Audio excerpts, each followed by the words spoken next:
शेतकऱ्यांसाठी सुवर्ण संधी.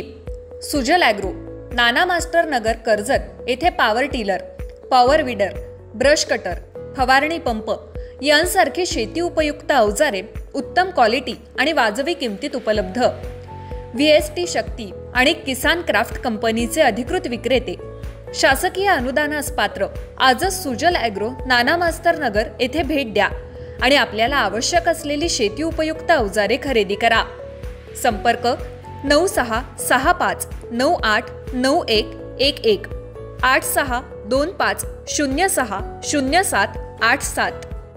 नमस्कार, मी विकास मिरगणे. विकासनामा डिजिटल प्लॅटफॉर्म मध्ये आपलं स्वागत आहे. आज आपण चर्चा करतो उल्वे नवी मुंबई पनवेल पासून खूप जवळ आहे आणि एक विकसित शहर म्हणून उल्वेची ओळख होते. आणि याच पायाभूत सुविधा जरी सिडको देत असलं तरी मात्र ज्या पद्धतीने विकास व्हायला पाहिजे होता किंवा विकास करत असताना अनेक अडचणी ज्या आहे उल्वेकरांना करताना दिसून येत आहे.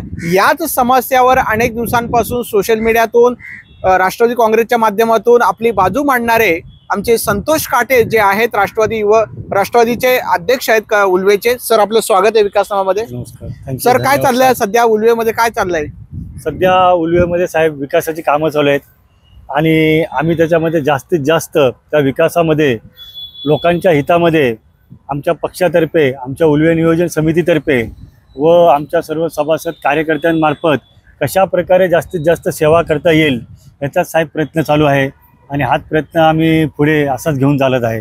पण काय उल्व्यामधल्या काय समस्या आहे? अनेक बिल्डर आलेले आहेत, अनधिकृत बांधकाम मोठ्या प्रमाणात होत आहेत, अनेक वाळू माफिया आहेत. अशा वेळेला सिडको करते की काय करत का? बिल्डर लॉबी आणि त्यांची सगळी युती आहे. असा प्रश्न आहे की साहेब, उल्व्याचा जो बांधकाम व्यावसायिकाचा जो प्रश्न आहे, ज्या लोकांना कसं गोरगरीब लोकांना माहीत नसतं की आपण घरं घेताना त्याचे UDCPRचे नियम काय आहेत, रेराचे नियम काय आहेत, पार्किंगचे नियम काय आहेत, हे काही लोकांना माहीत नसतं आणि त्या पद्धतीने एजंट देखील गाईड करत नाही. आणि ह्याचाच फायदा बांधकाम व्यावसायिक सिडको अधिकाऱ्यांच्या संगनमताने त्यांना घेऊन करतात आणि लोकांची हजारो करोडो रुपयामध्ये फसवणूक होते. पण तुम्ही जो अटल सेतूचाही मुद्दा तो मांडला होता, तिथून मोठ्या प्रमाणात ढंपर पण जात आहे, तोही मुद्दा तुम्ही घेऊन चालले होते. आता असा विषय आहे साहेब, सर्वप्रथम तर मी तुम्हाला बांधकाम व्यावसायिकाचा सांगतो. गेले 3 वर्ष झालं तो विषय मी लावून धरला होता आणि आज शासनाकडून असं धोरण तयार करून आम्ही घेतलं. मला अभिमान आहे त्या गोष्टीचा. आमची मेहनत कुठं वाया नाही गेली. की जेवढी घरं, समजा तुम्ही एक घर 50 लाखाला घेताय, तुमच्याकडे गाडी कमीत कमी 5 लाखाची असते. तुम्ही एका इमारतीमध्ये जर 50 फ्लॅट बांधताय तर त्या 50 फ्लॅटमागे 50 पार्किंग ह्या असल्याच पाहिजेत. हा जो नियम जो आम्ही शासनाकडून करून घेतलेला आहे याच्याबद्दल सर्वप्रथम मी शासनाचे आभार व्यक्त करतो.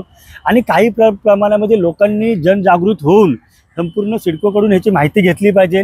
आणि अजून एक गोष्ट सांगू शकतो साहेब, आम्ही पाठपुरावा करून 17 करोड रुपये सिडकोला पेनल्टी दिलेले. ओके, 17 करोड रुपये साहेब फक्त पेनल्टी दिलेले. म्हणजे विचार करा यांचे किती धाबे मोठे यश. 17 कोटी सारखं तुम्ही अमाऊंट दिलेले. सर्वसामान्य कार्यकर्ता तुमच्या सारखा 17 कोटीचा फाईन लावू शकतो. यस.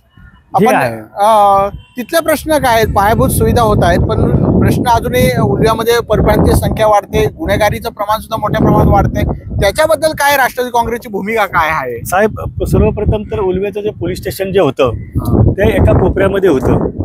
ते सेक्टर 9 मधून आता उल्वेच्या सिडको इमारतीमध्ये ते ट्रान्सफर झालेले आहे. या संदर्भात मी स्वतः आमचे महाराष्ट्र उपमुख्यमंत्री आदरणीय अजितदादा पवार साहेब, आदरणीय गृहराज्यमंत्री योगेश कदमजी साहेब, आदरणीय कमिशनर साहेब यांच्याशी पाठपुरवठा केला, पत्रव्यवहार केला. त्यांना जे काही रिपोर्ट काढायचे लागायचे किंवा एखादा FIR नोंदवण्यासाठी उल्व्यामधील नागरिकांना नावाशिवा पोलीस स्टेशनला जायला लागायचं किंवा NRIला जायला लागायचं. त्याच्यामध्ये रात्रीचा महिलांना वगैरे त्रास व्हायचा. त्याचा संपूर्ण पाठपुरवठा करून आता सध्या सुनियोजित झालेला आहे. सेक्टर 19 मधील उन्नती येथील जे सिडकोची जी बिल्डिंग आहे तिथे सिडको मार्फत आदरणीय कमिशनर साहेब, सिडकोचे जे सुरेश मेंगडे साहेब, त्यांच्याकडे देखील मी पत्रव्यवहार केला होता. त्यांना विनंती केली होती आणि पाठपुरवठा करायला लागतो, त्याच्याशिवाय कामं होत नाहीत. आणि सध्या त्यांना तिथे पोलीस स्टेशन दिलेलं आहे व पोलिसांमार्फत देखील मला पत्र आलेलं की संतोष साहेब, आम्हाला 2 भूखंड हे उल्वे पोलीस स्टेशनसाठी राखीव ठेवलेले आहेत. 2 भूखंड दिले सिडकोने. हो, आणि त्याच्यासाठी जरी पोलिसांना समजा किंवा आणखी त्यांना जर लवकर चालू करायचं असेल तर आमच्या पक्षामार्फत, राष्ट्रवादी काँग्रेस पक्ष गोरगरीब कष्टकऱ्यांसाठी, तर आम्ही आमचे वरिष्ठ आदरणीय रायगड जिल्ह्याचे भाग्यविधाते श्री सुनीलजी तटकरे साहेब, आमचे आमदार श्री सहकारी श्री महेशजी बालडी साहेब, आम्ही शेवटी महायुतीमध्ये काम करतो. आदरणीय आमचे खासदार नेते श्री श्रीरंग आप्पा बारणे साहेब हे देखील कायम सहकार्य करत असतात.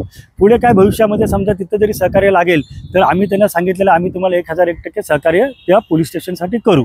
पण सर, दिबा पाटलांची आज विमानतळाचा प्रश्न आहे. दिबा पाटलांच्या नावाने राजकारण होतं. एक प्रकल्पग्रस्त किंवा इथले तुम्ही राष्ट्रवादीचे नेते म्हणून नाव मिळणार आहे की नाही, काय वाटतं? कारण उल्वे तुम्ही जवळच आहात, आता एअरपोर्ट तुमच्याकडे आहे. आता त्यासाठी ह्या ज्या समित्या ज्या आहेत याच्यासाठी 17 गावची समिती आहे, अनेक समित्या आहेत आणि सर्व पक्ष आहेत. सर्व पक्षाची मागणी अशीच आहे की सर्व स्वर्गवासीय दिबा पाटील यांचं नाव मिळालंच पाहिजे. आणि मी ज्या वेळेला इथं आंदोलन केलं नवी मुंबई विमानतळावरती की मराठी स्थानिक भूमिपुत्र यांना रोजगार मिळाला पाहिजे, त्यावेळेला अदानींनी त्यावेळेला आम्ही नाव दिलं की स्वर्गवासी दिबा पाटील विमानतळ. ह्या विमानतळामध्ये असं नाव घेऊन आम्ही तिथं आंदोलन केलं. त्या आंदोलनामध्ये त्यानंतर त्या लोकांनी अदानीवाल्यांनी 750 इंटरव्ह्यू घेतले, पण त्याचं पुढे काय केलं मला अजून काही लेखी भेटलेलं नाही. दुर्दैवाची गोष्ट मी आपणास एक सांगू इच्छितो व मी सर्वांच्या निदर्शनास आणू इच्छितो. त्याच्यावरती पण प्रेसवाल्यांनी आम्हाला भरपूर मदत केली की अदानीचं जे कॉन्ट्रॅक्ट जे झालेलं आहे सिडकोकडे त्याचे काहीही कागदपत्र यांच्याकडे नाही आहेत. हे आम्हाला माहितीच्या अधिकारामध्ये माहिती प्राप्त झालेली आहे. आत्तापर्यंत गेले 20 वर्ष झालं इथं एअरपोर्टचं काम चालू आहे. ह्या 20 वर्षामध्ये यांनी किती कुणाचे कागदपत्र एअरपोर्टचे? अदानी पहिली जी कंपनी जी होती त्यांना ज्यांनी सरकारने ज्यांना काम दिलेलं होतं गव्हर्नमेंटनी, ती कंपनी निघून गेली. फॉरेनची कंपनी होती, त्याच्या बदली काम अदानीला भेटलं. मग अदानीला जर काम भेटलं तर अदानी बरोबर यांनी ॲग्रीमेंट करायला पाहिजे सिडकोने आणि सरकारने. जे काय 10,000 ट्रिलियन मिलिनियमचं जे तुम्ही कॉन्ट्रॅक्ट केलेलं आहे ते कशाच्या आधारावर केलेले आहेत, तो कमर्शियल मुद्दा झाला. पण आम्ही ज्याच्यासाठी भांडतोय की मराठी स्थानिक प्रकल्पग्रस्त आणि भूमिपुत्र तुम्ही गेल्या 20 वर्षामध्ये किती घेतले त्यांची आम्हाला आकडेवारी द्या, त्यांची नावं द्या. तुम्ही त्यांना किती PF दिला, किती TDS दिला, किती मेडिक्लेम देताय आणि सध्या स्थितीमध्ये ते कोणाच्या पेरोलवरती आहेत ही आम्ही त्यांना मागणी केलेली आहे. पण अदानी समूहाचे जे अधिकारी जे आहेत आणि सिडकोचे जे अधिकारी आहेत, सिडकोचे जॉईंट MD साहेब शांतनू गोयल साहेबांकडे तो चार्ज आहे आणि इथे कॅप्टन वर्मा म्हणून अदानीचे जे आहेत त्यांच्याकडे चार्ज आहे. पण फक्त बनवाबनवीची उत्तरं द्यायचे. मागे तारा सेंटर चालू केलं म्हणून सांगितलं. मी त्यांना साधं सिंपल विचारलं की साहेब तुम्ही किती भरले? आमच्या माता भगिनी बंधू किती 20 वर्षा अगोदर ज्याचं वय 35 होतं तो आज 55 वर्षाचा झाला, ज्याचं वय 25 होतं तो 45 वर्षाचा झाला. आणि लोक घरामध्ये आजच्या टायमाला 5 महिने देखील बेरोजगार बसू शकत नाहीत. तर तुम्ही जी लोक जी भरलेले आहेत, आता तुमच्याकडे समजा 10,000 कामगार तिथं काम करत आहेत, त्या 10,000 कामगारामध्ये मराठी स्थानिक भूमिपुत्र प्रकल्पग्रस्त तुम्ही किती घेतले त्याची यादी जाहीर करा ना. सगळ्या पक्षांना कळू दे, सर्व समितीला कळू दे, सर्व मराठी तरुणांना कळू दे आणि पूर्ण भारताला कळू दे की तुम्ही कशा पद्धतीने ती रिक्रुटमेंट केलेली आहे.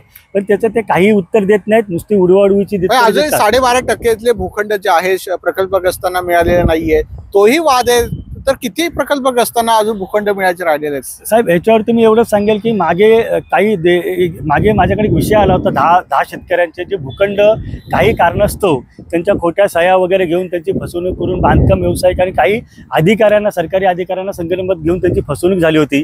तसेच 40 नागरिकांची देखील तिथं घरासाठी फसवणूक झाली होती. तो प्रश्न आम्ही माझे नेते वरिष्ठ नेते आदरणीय अजितदादाजी पवार साहेब, महाराष्ट्र उपमुख्यमंत्री साहेब यांना भेटलो. त्यांनी कमिशनर साहेबांना आदेश दिले, त्यांनी सिडकोला आदेश दिले व ते भूखंड आम्ही त्यांना मिळवून दिले. याच्यामध्ये मी एवढंच सांगेल की अशी जर कोणाला जर अडचण जर असेल तर त्यांनी येऊन आम्हाला भेटावं आणि जास्तीत जास्त आम्ही त्यांना त्याच्यामध्ये मदत करू. आता याच्यावरूनच आठवलं, आता जो आदिवासींचा जो प्रश्न जो होता, जो मागे ज्या पनवेलला ज्यांच्या जमिनी गेल्या त्याच्यामध्ये देखील आपण पाहिलं असताल की आम्ही भले सत्तेमध्ये आहोत, पण आम्हाला एकच गोष्ट सांगितलेली आमच्या नेत्यांनी, तुम्ही सत्तेमध्ये आहात, जे कोणी कुठल्याही पक्षाचा असेल कुठल्याही जाती धर्माचा असेल त्याला तुम्ही 1001% मदत केलीच पाहिजे. त्या पद्धतीने माझे नेते आदरणीय श्री सुनीलजी तटकरे साहेब यांची आम्ही भेट घेतली. त्यांचा जो वकील होता त्यांना आम्ही सोबत घेतला व त्या कमिटीला सोबत घेऊन त्यांनी त्या पद्धतीने पत्र दिलं व त्यांना आम्ही न्याय मिळवून दिला साहेब. तर जे कोणी येतील किंवा जिथं आम्हाला कळेल तिथं आम्ही स्वतः त्या ठिकाणी पोहोचणार. या सर्व 12.5-22% कुठल्याही अडचण असू द्या कुठल्या याची, त्याच्यासाठी आम्ही 24 आवर्स अवेलेबल आहे. हे होते संतोष काटे. त्यांनी उल्वेच्या अनेक समस्या मांडल्या, प्रकल्पग्रस्तांच्या समस्या मांडण्याचं काम केलं. राष्ट्रवादी काँग्रेसच्या माध्यमातून ते काम करण्याचा प्रयत्न करतायत. धन्यवाद तुम्ही सर आमच्याशी खास बातचीत केली. विकासनामा डिजिटल प्लॅटफॉर्ममध्ये सर्व समस्यांचं निराकरण करण्याचा प्रयत्न या प्लॅटफॉर्मच्या माध्यमातून आपण वेगवेगळे जे सामाजिक राजकीय काम करतायत त्यांचे आपण मुलाखती घेतोय. धन्यवाद सर.